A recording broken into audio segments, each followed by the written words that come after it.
Həddindən artıq çox radikal bir yanaşmalar formalaşır, qarşı durmalar. Bəzi insanlar qadınları hər kəsdən üstün hesab edir və bunu açıq mesaj kimi bölüşür. Bəzi postlarda, media kanallarda kişilərin hər şeydən, hər kəsdən üstün olduğu göstərilir və bunlar hamısı məqsəd yönlü şəkildə baş verən hadisələrdir. Nəyə görə? Çünki qarşı durmalar istənilən sahədə daha çox stress yaradır, daha çox xəstəlik yaradır və bu kapitalizmə və siyasi sistemləri çox sərf edir. Ona görə də əgər biz bu manipulyasiyalara uğramaq istəmiriksə, burada çox tənqidi yanaşmalıyıq. Elmi ədəbiyyata da belə qadın-kişi münasibətləri bağlı. Mən nəsə desəm ki, qadınlar hər hansı bir araşdırmaya görə, hər hansı bir statistikaya görə qadınlar 100% kişilərdən bu şeydən üstündür və yaxud da kişilər qadınlardan hər hansı bir məsələdə üstündür, bu ən böyük bir illüziya olacaq.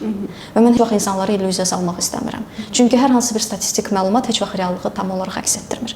Və qərb ölkələrində kişi-qadın münasibətlərinə, onların mədəni kodları ilə, onların ego inkişaf mərhələsinə aid olan cəmiyyətlərdə olan araşdırma nəticələri daha sonra Azərbaycanda ali həqiqət kimi qəbul olunur. Və burada çox böyük bir disbalans yaranır ki, Azərbaycanın qadın-kişi anlayışları, qadın-kişi münasibətləri, ailə anlayışı, hər bir şey çox fərqli mədəni kodlarla idarə olunur. Hər qadın individualdır, hər kişi də individualdır və məhz buna görə də hər qadın-kişi münasibəti də individualdır.